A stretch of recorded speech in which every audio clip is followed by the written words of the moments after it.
entrepreneur. In your book, you think that there are 5 types of 10% entrepreneurs.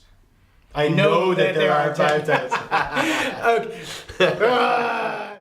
This is the DebtMaven vlog, where we interview anybody who's interesting. Doesn't necessarily have to be related to debt.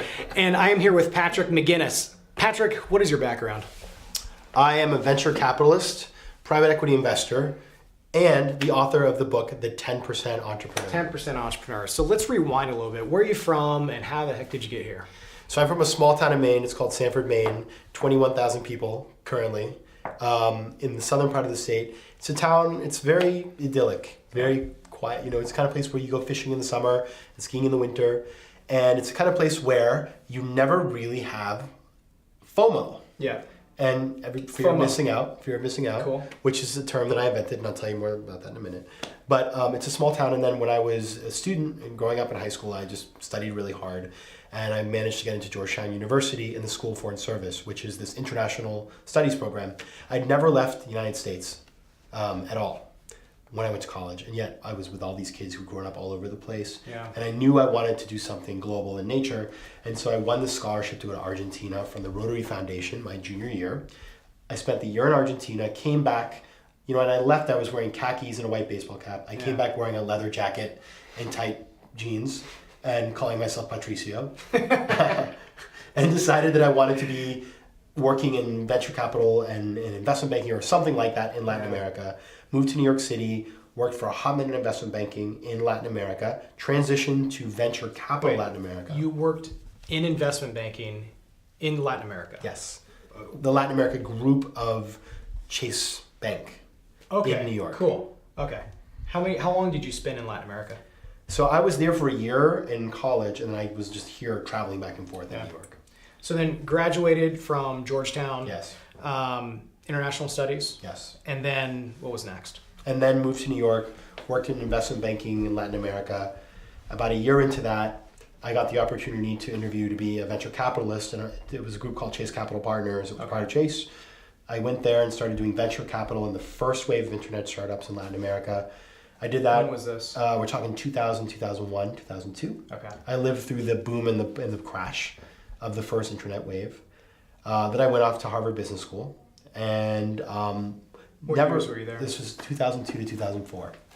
Came out thinking I might want to go back to Latin America, but Latin America was completely out of favor at the time.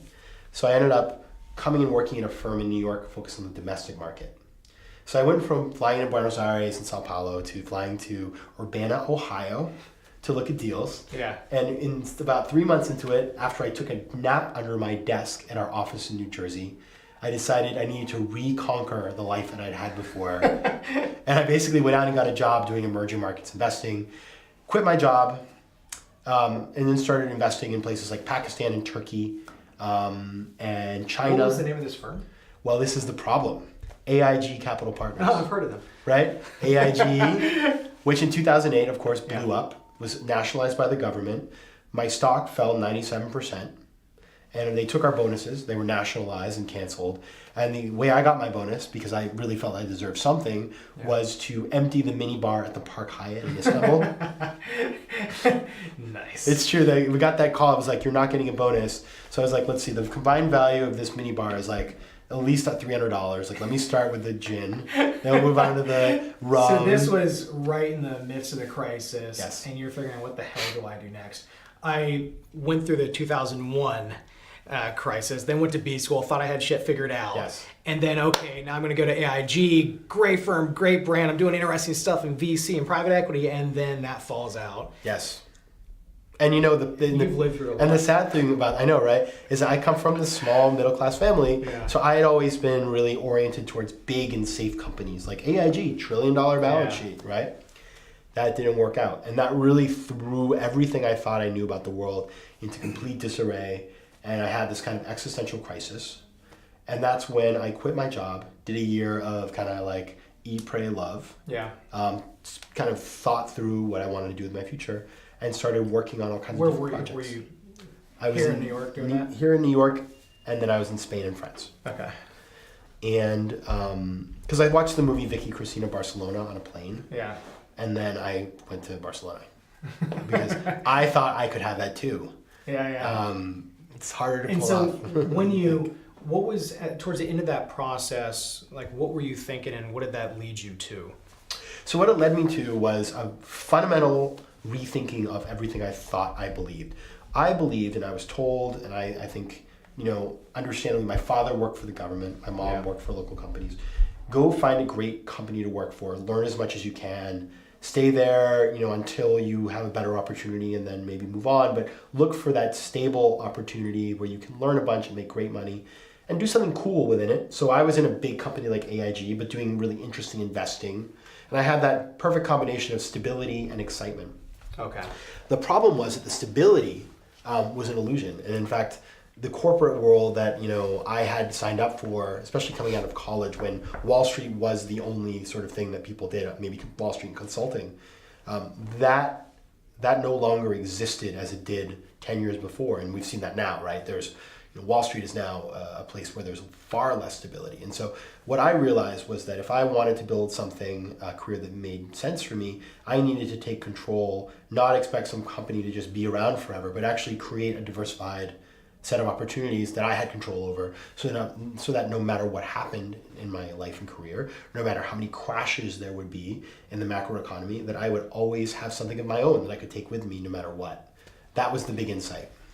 So you lived through two very important, very global, traumatic events. Yes. With economically speaking. Yes. And that completely reshifted what you thought about what stability meant. Yes. So what do you think, how do you define stability now?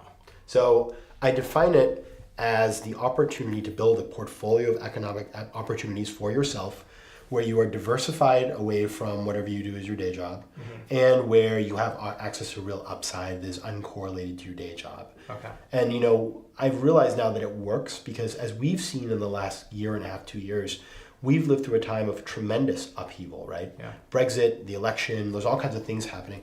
I haven't lost sleep over it. I might have done so before, but nothing can happen, not one thing can happen to me because I have all of these things that I'm doing. Got it. So I have this big portfolio that I work under.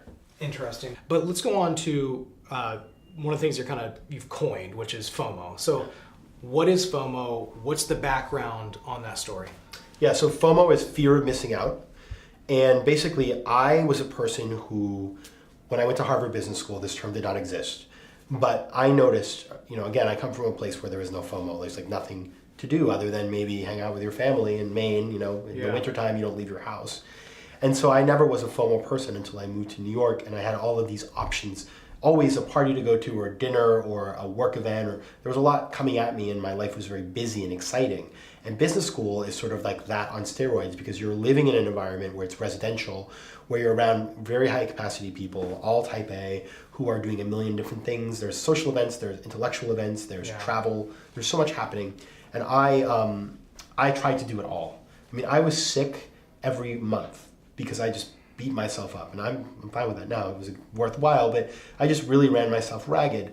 And people started to sort of tease me about that and say that I had, did I have some fear of missing out on something? I create acronyms of everything. I started calling that FOMO. And in my little ski house, of which some of the members, it's like the private equity ski house at HBS, the term FOMO and a related term FOBO, or fear of a better option, which is like never committing to anything, kind of keeping all of your options open. Those became sort of our shorthand lingo. Okay. And so when we were graduating, I thought to myself, this is special, this is unique. Got to do something with it. This is something, I just want to like memorialize this somehow. I wrote a satirical column for our school newspaper called Social Theory at HBS, McGinnis's Two Foes. Yeah. Published that in 2004. And then it went sort of viral on our campus, and then everybody spread across the world to wherever they moved to. Yeah. And in the ensuing years, it started sort of getting some traction. Use this acronym in their jobs, whether that's VC, private equity, whatever. Yes. Okay. And eventually, and I was sort of oblivious. I was working. I was not sitting around monitoring FOMO's march across the world. But it was added to the Oxford Dictionary in 2013, awesome. And then, which I missed as well. But then one day a reporter called me and said, "I'm writing a history of FOMO. I've traced it back to you," and I was sort of like, I had not really realized that FOMO had become this really big phenomenon because it's really everywhere now. But back in 5 years ago, it wasn't. And that was a huge sort of interesting phenomenon for me because I realized that I tapped into something that was fundamental to the human condition. And now FOMO has also had a kind of like its little coming around. But, I think we live in a time now where because of Facebook, which didn't exist when I invented FOMO, everybody has FOMO, right? People are probably watching us right now wishing they were hanging out with us, right? Yeah. And so it's become something that has really affected not only how we live our lives, but also how marketers use FOMO to get us to do things. Let's go into maybe one good example of how marketers will use FOMO. Yes. So anytime you click on the internet, yep. Go to Facebook, go to any site, you have those pop-ups that are talk about she was living on the street, and then when she did one thing, she became a millionaire. Okay. That. Or the lines, we live in New York City, the Cronut line. Every morning, I think it's at 7 a.m., people line up, hundreds of people to get the damn Cronut. It's a pastry, for God's sake. People line up. It creates this pull effect in the way that a line in an Apple store does, where all of a sudden you see this and you think, well, it must be so amazing. I want to be part of this phenomenon, and you wait in line as well. Okay, got it. So fast forward to where we're at now. Came out with a book, 10% Entrepreneur. What is this first high level? What is 10% Entrepreneur? And then let's lead up to how you came into it. So being a 10% entrepreneur is basically investing at least 10% of your time and, if possible, 10% of your money in different projects. And you can engage with those projects by either investing as an angel investor, investing your time as an advisor, being a founder, or engaging in other ways in these businesses. And the idea, at the end of the day, the fundamental insight here is that this isn't just freelancing, it's not driving an Uber, it's not having a side hustle, it's being an owner of an entrepreneurial venture, either that you are the principal mover on or that you're supporting, and therefore taking part in the value that's created, the equity upside in that business as it grows. Okay, and how the heck did you come up with this? Like, what was the impetus for it? So what happened was, after this AIG experience, I was very lost, actually. I was extraordinarily lost for like 2 years. I did my Eat, Pray, Love experience, or Drink, Pray, Love, as I called it. And this was like 2010, 11? Yes, exactly, 2010 and 11. Yeah. And then I came back and I started talking to friends of mine. I met somebody on a plane one day. I was talking to another friend of mine in private equity, and they were telling me about angel investments they had made or sweat equity that they had built by giving their time for exchange for ownership in a company.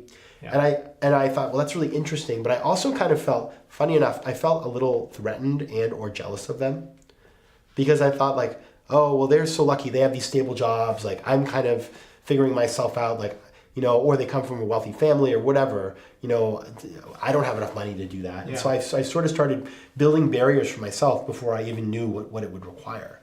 And then one day I was walking down the street with a good friend of mine from college, and I said, maybe I should just take some money and put it aside and just start getting involved with different ventures, maybe about 20%. And so I thought, I could be like a 20% entrepreneur. And that was the original name, the 20% entrepreneur. Yeah. But then I realized 20% is really a lot. And in fact, 10% it lines up with like the idea of a tithe, where you give something that is substantial, but not life-altering. And it also just felt more accessible to me. And so that's what I started doing. I started looking for opportunities. I basically set aside 10% of my time, 10% of my money, and looked for opportunities to invest capital or get involved as an advisor, investing my time in different entrepreneurial ventures. So that was when you look at the 10% time, for example, what does that look like in a week? Yes. Is that every Monday from 8 to 10 a.m. you're advising a particular startup, or what did it look like for you? So it really depends on the nature of what you're doing, and I think for different people, it's like kind of like being a writer.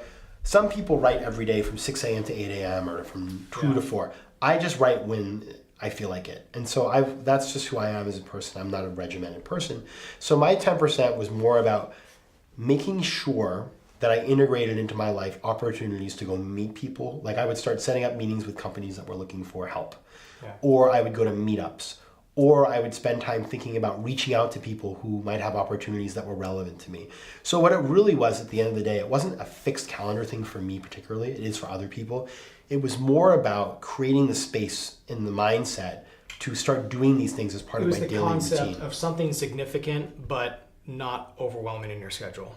Yeah, it's like changing your diet, in a sense. So when some of the people out there, like, think about maybe starting a different business, does this come into the 10% entrepreneur, come into that concept of, I have a day job, I really have always wanted to start a business, but I don't want to quit my job right now? How much does that play into the concept of 10% entrepreneur? It definitely does. I mean, there's different ways to engage. I have done, most of the things I've done have been more in an enabling, I'm investing in somebody's company, either my time or my money. I'm part of their team, but I'm not driving it. But in the book and, in as you look around, many people are starting and running things on the side, which allows them to test out ideas in a low risk environment to fail without having to worry about how they're going to pay for their life expenses, and to wait as long as they can to raise capital, or maybe bootstrap for even longer, never raise capital, without having to worry about changing their life radically. So that's what a lot of people do, and I've done a little bit of that myself. Yeah. It's a really great way to do that. So, I go back and forth between, one side of me appreciates the need to have a stability. I got a kid at home, married, you got the obligations there. And then the other side of me says, just go quit everything, 100% on one thing. Yeah. I think I made that mistake a couple years ago of being half-ass about an opportunity. And so I think that ties into, hey, being a 10% entrepreneur, testing out an idea. But what is that point at which you say you really need to go 100% now? Yes. So for some people, that point will never come, because some people are very content building a business that generates additional income, but they're very happy to keep they like their day job. And they're not looking to go full-time and be a full-time entrepreneur, because that's not a lifestyle they're looking for. So for some people, the answer is never. For people who are saying, listen, this is a step in the road, this is me going from full-time working to eventually full-time entrepreneurship. Yeah. For me, that change is quite clear, actually. It's a quite unambiguous thing. And that is, number one, have you gotten to a point in your side business where you can, A, live off of the capital that's generating, or B, raise capital that will allow you to pay yourself some sort of salary and go full-time? If not, but you find that you don't have the time and the resources and you're constrained, you either have to accept that constraint in your growth or look for a partner. And so that's what a lot of people do. And the third thing that people do, which is actually quite interesting and I think much more prevalent nowadays than say 10 years ago, is to go to your employer and say, listen, I'm working on this business. I love working here too. Yeah. Why don't we work, that I can do 2 days a week here or 4 days a week here, and I'm going to spend more time on my own project. The reality is, employers these days, they need to retain great people, and so they're willing to be flexible many times in order to accommodate you, as long as it's not competitive with their business. I guess somewhat similar to the Google's 20% concept, and do, or I don't know if it's 10 or 20%, but do whatever you can to create something interesting with 20% of your time. So they have 70, 20, 10. The 70 is your day job, the 20 is like an emerging product, and the 10 is like whatever you want. But the 10 has always been an internal concept, whatever you want for an internal objective. Okay. However, last year I spoke at a Google offsite in Portugal, and one of the things that they were focusing on is, okay, that's great. Let's also talk about what you're doing in your free time, whether it's a social venture, whether it's a new business that can get people excited and that you can work on something for yourself. Got it. Okay, 10% entrepreneur. In your book, you think that there are 5 types of 10% entrepreneurs. I know that there are 5 types. Okay, what are the 5 types of 10% entrepreneurs? Okay, first one is the angel, somebody who invests their money in exchange for ownership in a company, angel investor. Yeah. Second is an advisor, somebody who invests their time in exchange for ownership in a company. Third is the founder, somebody who starts and operates a company while keeping their day job. Okay.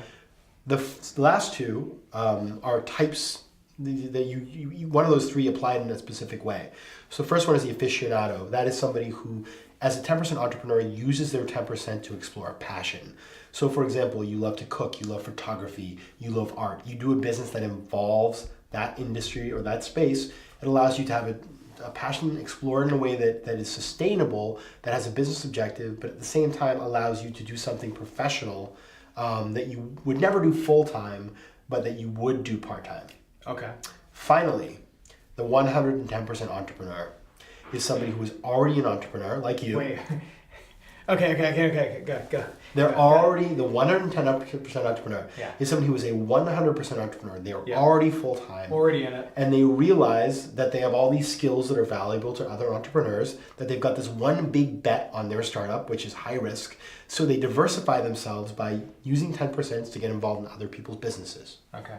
As a founder, I might get involved in another maybe related business for some type of equity, Yes. and I am adding value from my current business or skill set to theirs as well. I'm also getting equity in that. Precisely. So you maybe have a friend from college or a Yeah. friend from a previous job Yeah. who's starting a company. Maybe you become an investor in some way, Got or it. maybe you go on their board of advisors. It allows you to get equity in those things. And what's interesting is that a lot of people who are full-time entrepreneurs and maybe things don't go exactly how they plan, Yeah. that's how they actually generate the on-ramp into their next entrepreneurial venture.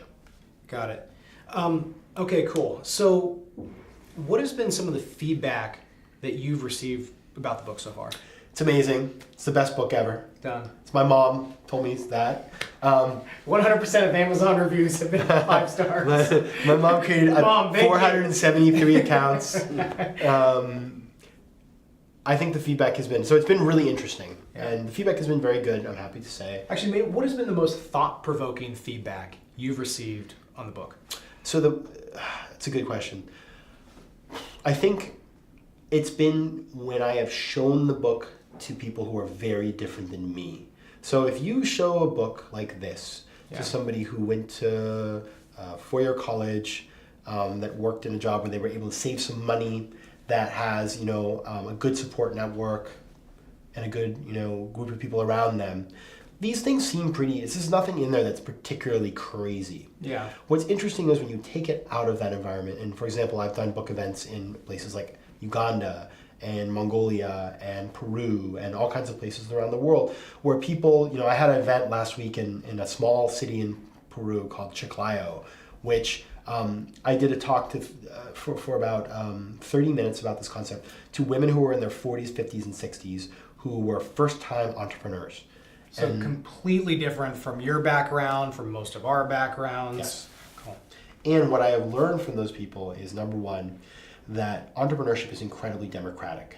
And so all of them understood the concept. All of them have dreams. They all aspire to do this. And it's even more powerful for people like that because if you come from a wealthy family or you've worked and saved money, being an entrepreneur and throwing all of your eggs in one basket is not as risky as it is if you are somebody who doesn't have those kinds of resources. And so the feedback that I've gotten from people that has been most meaningful to me is that it is the people who maybe aren't as obvious to be entrepreneurs who this idea is most empowering for, because they're the people who maybe couldn't raise financing or maybe can't afford to quit their job. And this gives those people for the first time the opportunity to say, maybe I can do this too. And sample it out and take a less risky approach into that path. Yes. When you look at your life, what is a particular personal or professional failure that has, in retrospect, set you up for success? Yes. So I think when we're all born, we are born not really necessarily caring what other people think about us. And as a small kid, I had these particular challenges that I went through that made me much tougher than I would have been otherwise. Yeah. So when I was a little kid in like 4th, 5th grade, I had this thing called Tourette syndrome, Yeah. which is where you have all these like tics, Yep. you shake your head and all these other things. And it was not a good time. I was totally made fun of. I was like bullied incessantly. But I became the person who just didn't really care what other people thought about me, which I think is an awesome skill to have in life, within reason. You don't want to be a sociopath. Yeah. But if you can feel like, I can do things that are a little different and be comfortable that other people are going to not understand what I'm doing, I think that's power. What happened was, as I grew up and lost my Tourette syndrome just with age, and then I did the treadmill things that we all do. I went to, a really good undergrad, and I went to work on Wall Street, and I went to Harvard Business School. I started to become much more risk averse and caring about what other people thought of me, and I lost a little bit of the fire that I had as a kid. And I think I became much more conventional and stuck inside of a treadmill. And that really hurt me because when my treadmill fell apart, when everything that I had built blew up in 2008, I was poorly equipped to deal with that. the great thing is, and I think what made me successful in the end, is I was able to really dig back into that resilience.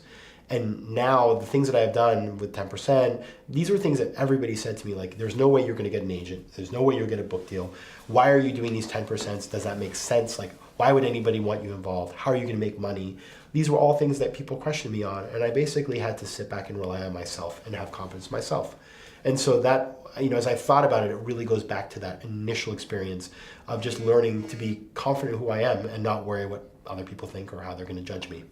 Your story about dealing with Tourette syndrome, overcoming that, really makes me think about a LinkedIn article that I wrote about being a dyslexic banker. And I failed business calculus twice. I didn't get into business school. I failed accounting the first time. I passed with like a D. And then I went into banking for 6 years.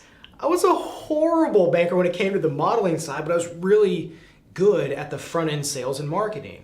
And honestly, it felt like I always had to hide something, and I was just getting by and slipping through the cracks in life. And then what I realized in the past year in particular, it's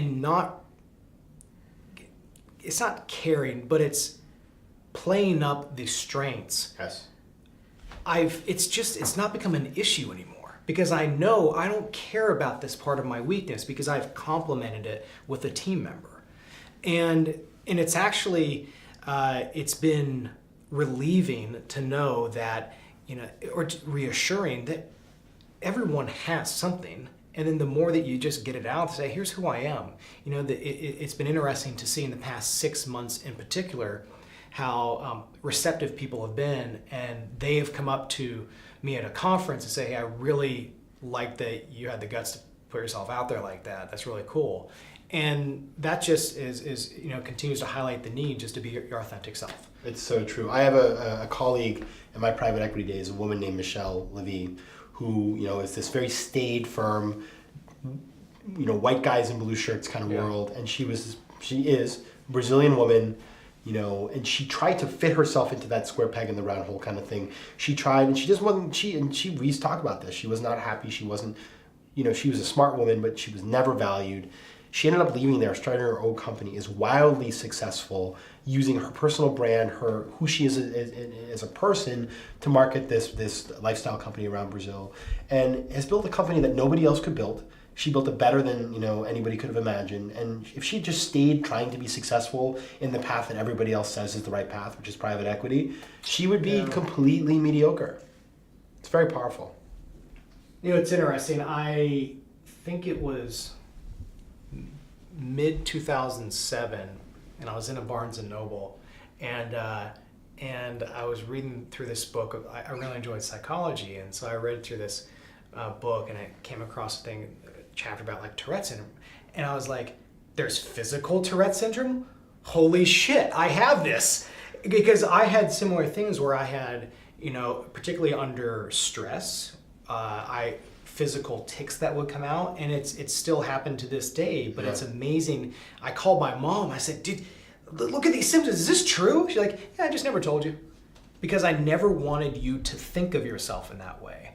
And I wanted you to think of just, you have whatever that is, and you gotta play the cards that you're dealt.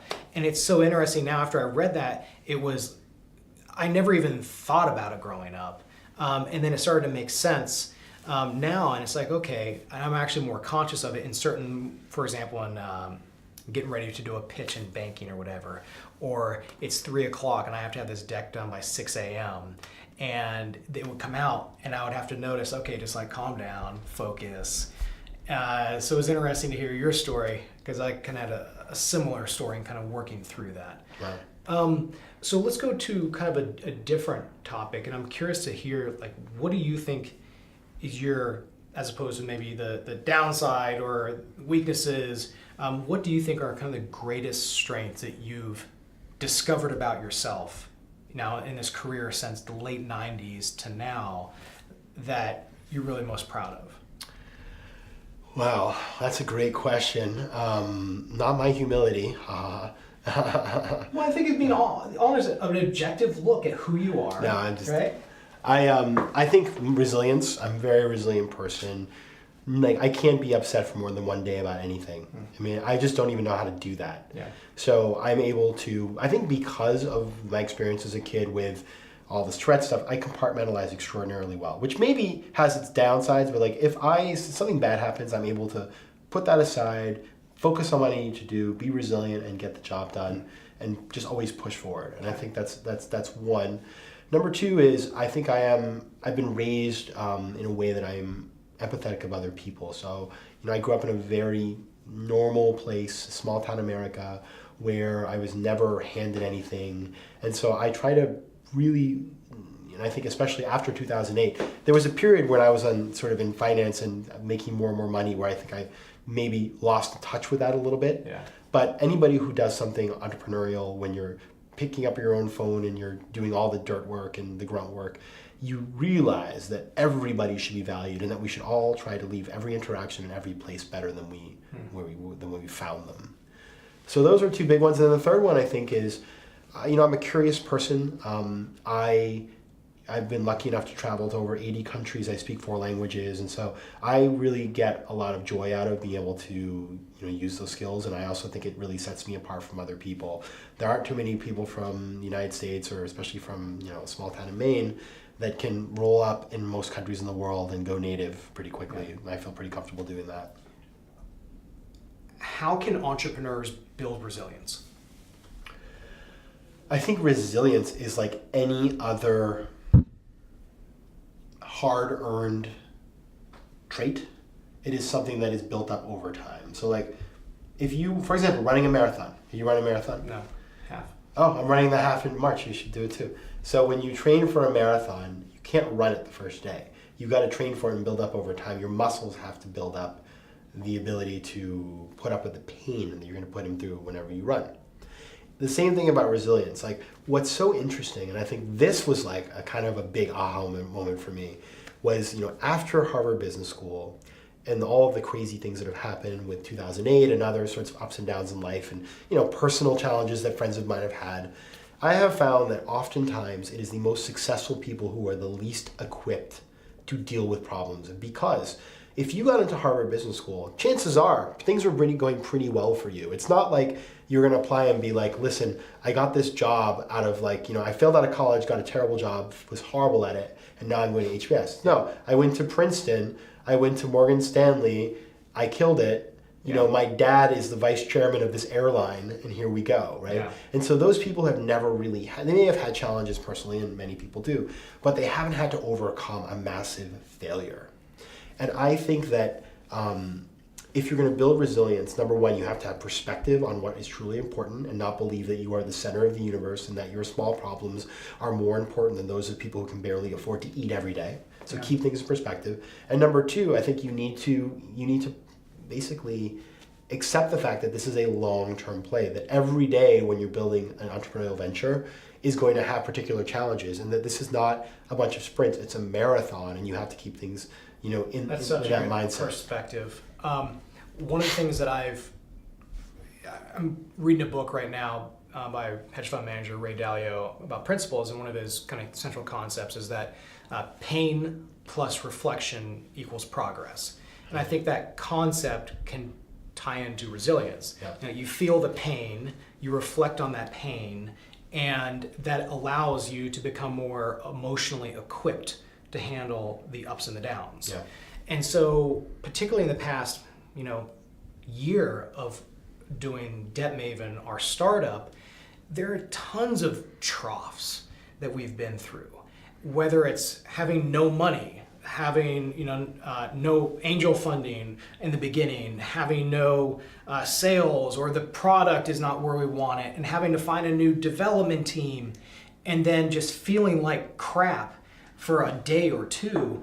But now that I've been through enough of those valleys, I can recognize what I am feeling. It doesn't mean that I don't feel it, but I recognize it, and because I have reflected on that in the past, I am more emotionally equipped to be able to get out of that faster and then be able to rebound and get back on track. Yeah. And so I think resilience is 100% what entrepreneurs need to have, but you have a great point in that it's not something you get overnight. I think it builds over time, And I think you really have to be introspective about what you're going through, not just the successes, but particularly the failures, to see what happened, why did it happen, and how can I improve this situation. Yes. So when you look at the next kind of 5, actually let's go back to your book. The 10% Entrepreneur, like how have you thought about marketing yourself and this book? What has been your approach? It's been a total education. It's actually been probably the most in terms of concentrated learning I've had in a long time, because when you get a book, and I had a big publisher, I have a big publisher, which is Penguin Portfolio, which publishes really big people like Simon Sinek and other people like that, and they're wonderful. And writing the book was awesome, and it was a great experience, and I really enjoyed it. I had a great editor. It was fantastic. And then the marketing side, what I thought in the beginning was that you put out a book, and the book sort of stands on its own. And so my original website, for example, was a picture of the cover of the book. And I was on there, but it wasn't really about me. What I have learned now is that as a business writer, you really are marketing yourself. And you must embody the lifestyle or the concept that you are living. So I'm talking about 10%. I've got to be living that lifestyle. I need to be in touch with people. I need to put myself front and center. I need to be comfortable doing that. And I was a person who, if you Googled me, you would not find very much. And now if you Google me, there's a lot of content there. I've had to get comfortable owning the fact that I need to be the face of this enterprise. That was a huge shift that actually for the first, 4 to 6 months, I hadn't really internalized. I was working with a marketing firm who didn't really push that on me, unfortunately. When I switched to another firm, which was much more like a content branding influencer kind of group, they were very keen on me to do that from the get-go. We redesigned the entire site around, with a much bigger part about me.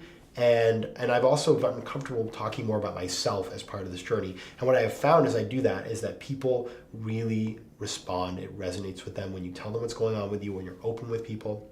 So that's been big. In terms of the technical parts of marketing, I have done, when you get a book, you get a bunch of publicists from the publisher. So I had publicists in London, one in Mexico City, one here, and they get you on TV shows and they get you on podcasts. I've done a ton of podcasts. Yeah. You write lots of articles for free for people that you never know if anybody has read. That's a bit of like one of the scams of the book marketing world, to be honest with you. But I have found the most valuable things have been podcasts, and then I guess getting out there and speaking. So I travel all over the place. I do events whenever I can. And then I have a really active community of people who are doing this. And so at the end of the day, if I can just get a community of people, and I have thousands of people all over the world who are building their 10%, that's the kind of marketing that really matters, because those people, they care, because this is what they do every day, and they're looking for your involvement, your support to help them in what they're doing. Talk about the community of the 10% Entrepreneur. For example, do you have a Facebook group where people are maybe divided by industry or country, and it's an active facilitation? And I'm asking this because I'm thinking back to London Real. Yeah. And London Real with Brian Rose has done a fantastic job of building communities around the concept of London Real and what he's built. And so, how are you trying to build the 10% community? Like, yes. Do you have the San Francisco meetup, or like the Mongolian meetup for 10%? You just came back from Mongolia. How are you trying to build community with 10%? It's so hard, first of all. Anybody who thinks these things are easy is crazy. Building community is so hard, and it takes so much energy. And I have help. I have a team that works with me, but it is like a never-ending thing. Yeah. I have, a website. We have YouTube videos, all these different resources and blogs and articles and guest articles and a Facebook group. And we've done a lot of different things to experiment and learn along the way.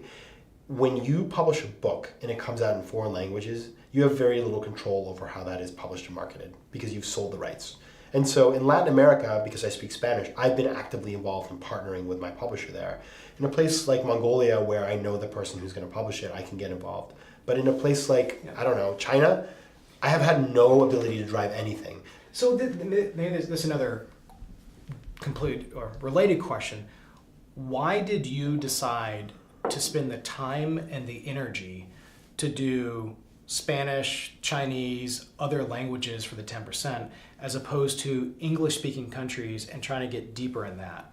We did that as well. I mean, when you write a book, your publisher just sells the rights. And so I don't do anything. They own the rights globally. Okay. They buy them from you, they sell them, and then every time you sell rights, actually you get paid. So it's foreign rights is very important financially for a book like this. Yeah. In the English-speaking world, where we're in, Europe and the U.S., and we have, in Australia and everywhere else, and it's in Uganda, it's all over the place.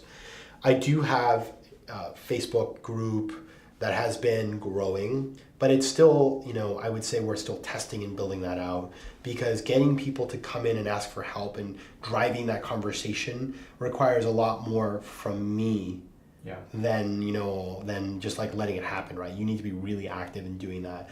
And so that's something I'm kind of focusing on for next year, is really spending more time doing that. At this point, we launched it in beta like 3 months ago. We've got, a bunch of users, but it hasn't really yet sort of lived up to its promise. Let's look at a different example here in terms of an early stage company. A wonderful videographer, Brendan McCarthy, who's always on video, is building a business around video and photography. And so our strategy has been for building his business is a lot of free content, and then whether it's through our nonprofit Elite Meet, which helps transitioning special forces and pilots get jobs, or with DebtMaven, this vlog, and we'll go off and do vlog episodes, and then someone sees the benefits of that. They'll get calls from random people saying, hey, I saw your video on LinkedIn, and then that potential customer will then see, oh, this is kind of cool. That's his current strategy to build business. But someone who maybe came from doing wedding videography, wedding photography, trying to build a business, what are some maybe some very tactical takeaways or tactical advice that you would have to help Brendan build his business around videography and photography? Yeah, it's a good question. I mean, I think it's one thing to be at 10% in that space, and another to try to build a full-time entrepreneurial venture. But to me, the critical thing about any of these businesses, and I'm gonna apologize in advance, but these are relatively commoditized businesses at the end of the day. There is difference between different people doing this, but the average layperson does not realize. If you were to show them 6 videos, and have 6 different price points and ask them to match the 3 or the 6, they might not be able to have any sense of how the quality and price relate. And so your goal as a person running a business like that is to figure out how to decommoditize yourself and to create services that people actually value, so they want to continue working with you. So I think what the strategy, because a lot of the videos that Brendan has been doing with McCarthy Vision is around finance, around startups. And so I think the differentiator is when you have someone who does video across so many different categories, to do the post-production and the edit of that video can take, X amount of time. But if, hey, you've done 100 videos around this type of interview, your post-production, your editing, your ability to frame the video, I think can get more quality, and the turnaround time can be shorter. So maybe the differentiator can be industry focus. And then I think another differentiator that we've been talking about for him has been, it's more than just video. It's here's what you do with that. Not here's a 20-minute video, have a good day, but here's some quality video, and here's how you chop that up. Here's how you distribute it. Here's how you put that into content. That's right. I think that's the point that you're making, which I think I concur with, is how do you productize? The way to make something not a commodity is to create a product that people want, that is different from the product other people are making. So whether that is creating certain video bite sizes that you can put in the web in different ways, whether it is stringing them all together into a series, whether it is helping the person to see them online in ways that you'll get more views, all of those things, having a strategy. That's, at the end of the day, you're not just simply filming video and handing it over to the person. That's like a wedding videographer, right? Like then they show it to their friends at Christmas and bore everybody. Yeah. This is more about creating a life cycle for the content. And that is not something everybody knows how to do. So I do think that is a differentiator where you're taking the skills of a videographer, but you're making it, much more about a product. Mm. That was an emphatic.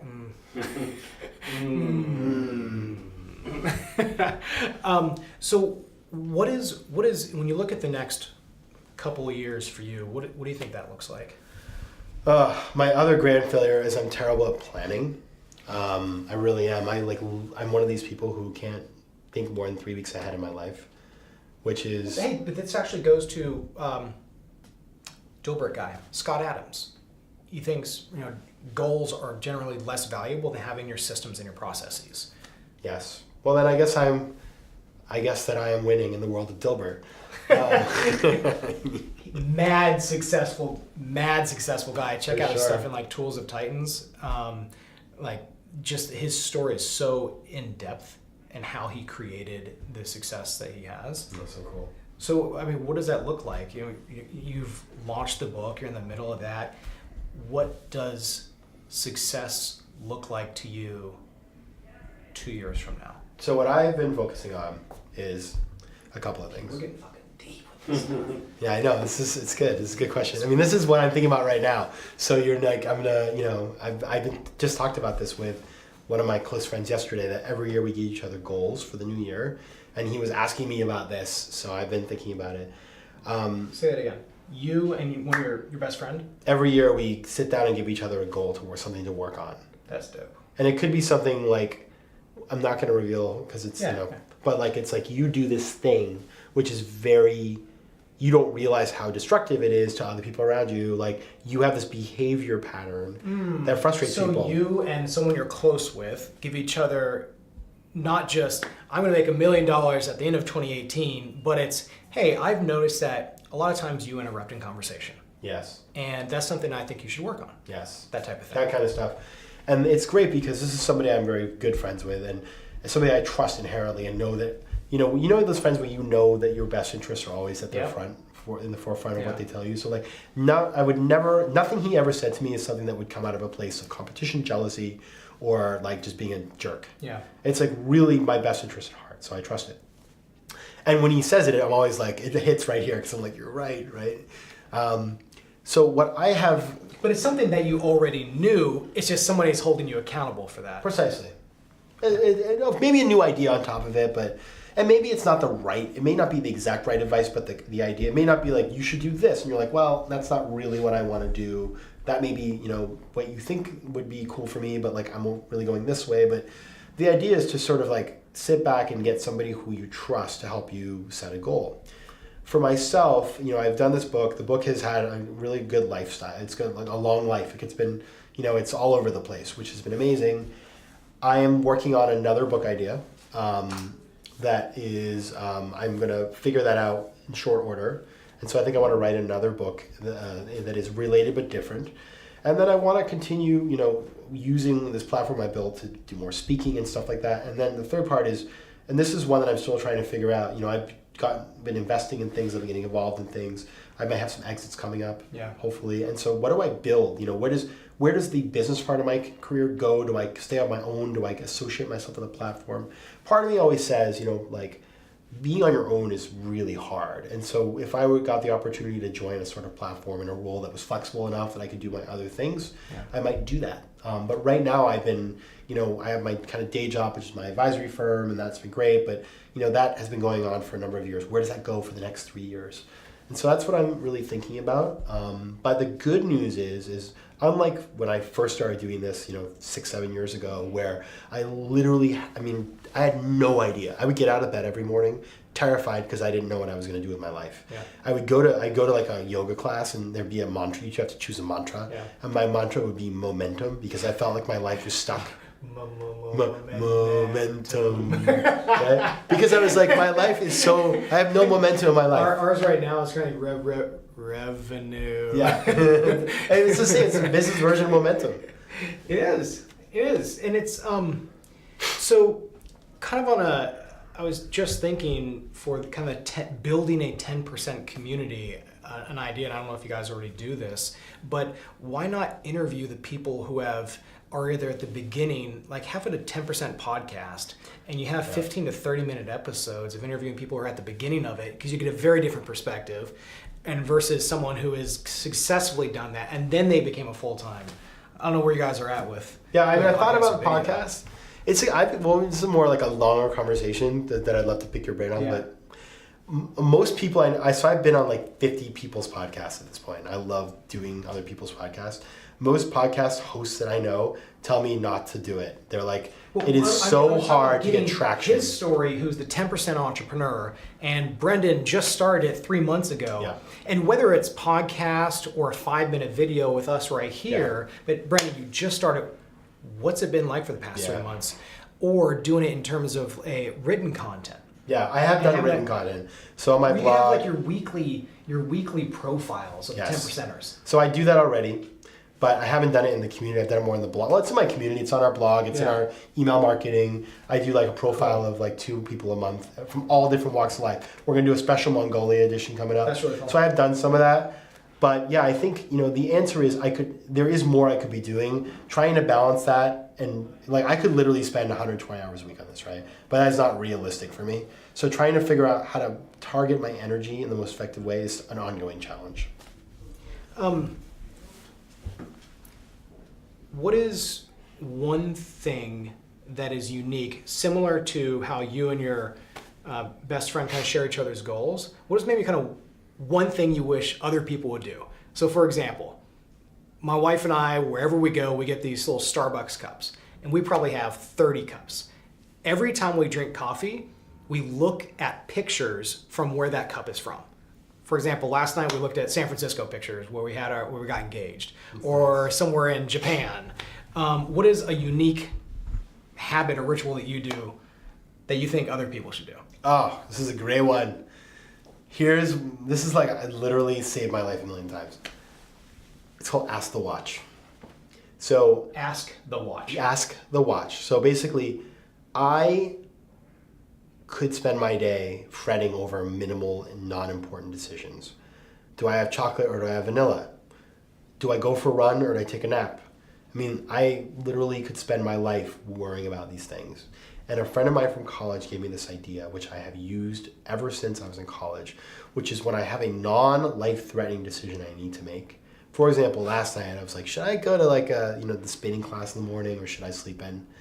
I simply ask the watch. I say, like with my iPhone, if it's an odd number in the time, I do one thing. If it's even, I do the other. And I pick it up and I look, decision made. It's basically like flipping a coin for insignificant decisions.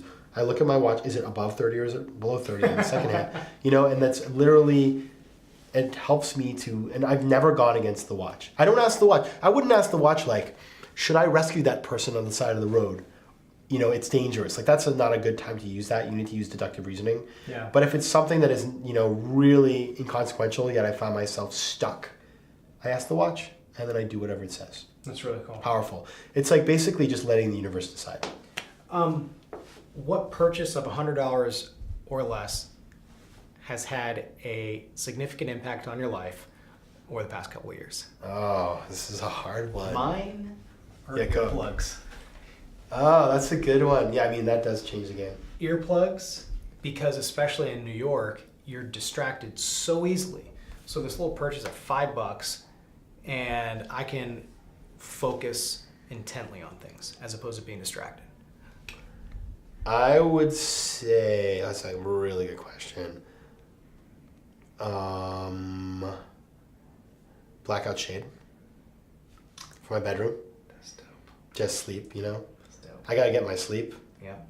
I was gonna say something similar. There are the eye shades, but they're not the one that go around here. They go over the entire face, and they're like velvet or whatever the hell it is. It costs like $30 or $40. 100% worth Oh, it. by the way, I have, my briefcase. I have this crazy briefcase. I take everywhere I go, and I carry eye shades and earplugs. And like, for example, I was in Peru. I was out till 3 in the morning. I got a 7 a.m. bus to go down south. Yeah. Because there's no planes. I had to take this bus, and I was beat down. But the bus had these kind of like reclinable seats. I put the eye shades on. I put the earplugs in. I slept for 4 hours dead to the world. Done. And that, like, you can do that in any plane, anywhere you go in the world. So like that to me, you got to do those things. So this brings me to another question, sir. What is one? We'll share this. We'll each do our own.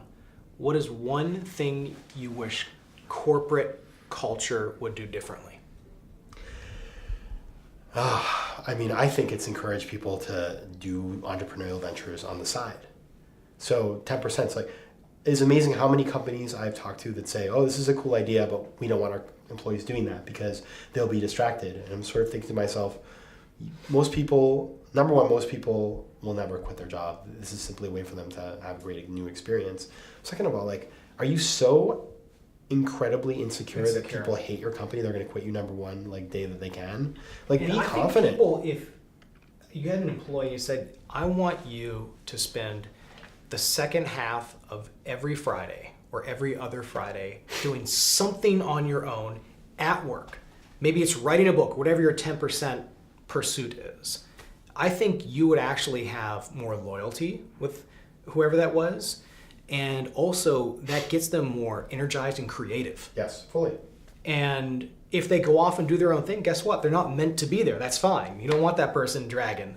That's really cool. At the end of the day, the reason why I think this is critical is because what makes me sad, I remember this one time I took sailing lessons on the right before 2008 financial crisis, sailing lessons on the Hudson River, and there was this guy who worked at Goldman Sachs. Yeah. And he said 46 times how he worked at Goldman Sachs. You would have thought the guy was like the CEO or something. And I remember thinking, this guy is really into working at Goldman Sachs. He probably doesn't even work in investment banking. And sure enough, he worked in the New Jersey back office, which is totally fine. Yeah. But he was acting like he was doing $1 billion deals, and it was really nasty. And everybody was kind of kowtowing to him because he worked at Goldman Sachs. Yeah. And I thought to myself, how sad is it that what it says in your business card is what you want to define you? I never want my business card to define me. I just want to have my name there. That's the only brand. I don't want some title, because I'm more than all of those things. I'm more than a brand. I'm more than a title. Yeah. And I think any way we can do to encourage people to remember that they're more than just what it says on their business card is just good for companies. It's good for people. It's good for society. It's just good. That's deep. So my thoughts are, I wish corporate culture would be more accepting of naps. Oh, yes. Do you know how much more productive and happy people would be if at 1 or 2 o'clock you got that 15-minute siesta? Hasta luego, amigos. I'm going to nap time. Yeah. Diego Advisors, which is my company, has a very lenient nap policy. I could nap right here. I could right now. Literally nap on the floor. So at my last job, working in investment banking, just my habit was around 5:30, 6 o'clock, I'd go straight to the conference room in 15, 20 minutes, nap on the floor in the conference room, wake up, and I am energized and ready to go and ready to work a long night or whatever that was. That's one thing. You just throw a yoga mat down on the floor, and it's even better. I'm just telling you. That's not hardcore. That's what I do. I put it it's so, I don't know what it is, but a yoga mat, you'll just pass out. Money. So is there something that we have not talked about that you think we should dig into? Oh, I don't think there is anything in particular. I think we covered a lot of bases. No. We've talked about What is your 10%? I have 20. I have over 20. So what is my 10%? You have over 20 10%? I have over 20 different projects in my 10%. I have invested in companies. I have been an advisor to companies. I am part of real estate projects. I am an investor in the upcoming London stage production of The Last King of Scotland. The book and movie is coming to the theater. So I've done all kinds of different things. And people say, well, doesn't that make you the 2,000% entrepreneur? the reality is that they don't all require time at the same time, and a lot of them, once you get them up and going, you get involved in a very sort of situational way. So it works within my schedule. I probably spend 20% of my time on my 10% now. That's really cool. That's awesome. I mean, the value that I've created, more than 5x my money, over 20x what I've, on paper, and innumerable cool experiences and connections and opportunities for the future. What are you trying to optimize for? I am anti-optimizing. Fear of a better option is all about the optimizer's dilemma. What I am trying to achieve, because I think optimization, somehow there's this, when you do that, I don't know, I just feel like it can be very incrementalist, which I don't like. Optimizers have trouble building things because they think in terms of small changes and not big leaps. But what I'm trying to achieve is impact and autonomy. The ability to say, I care about that, I'm going to build that, it's going to be part of what I do, and I'm going to have an impact on how that ends up going. And so whether that's me getting involved in a business and impacting that business and contributing to my autonomy financially, or whether it's saying, I was in the Syrian refugee camps in Lebanon this summer, and I was really impacted and saying, I want to impact how refugees are dealt with, and I'm going to bring that in. It's going to create more intellectual autonomy for me. Those are the things that I try to go after. Why is the word optimize so widespread in the startup vernacular right now? I always think of it as a private equity word more than a startup word. It's an interesting, to me, it's a word that people who have been educated in the financial world oftentimes use, because somehow it means that you're achieving an objective. The reason I don't like that word is because when somebody, and I know people like this who are optimizers or over-optimizers, it is a destructive behavior, because over-optimizing means that you are basically, you are indecisive. You are holding lots of options open in order to pick the best one, and I don't like that. So I like people who say, this is what I'm trying to do, and go after it. And I guess over-optimizing or optimizing to me seems like you're still keeping a bunch of things over here and just trying to tweak this one to get there. I know this sounds, I'm listening to myself and I'm thinking this guy sounds like a lunatic. Yeah. But it just feels like very incremental. Like it's like, No, I agree with that. I agree with that. You're like toying around, you're like fiddling, with the machinery. Yeah.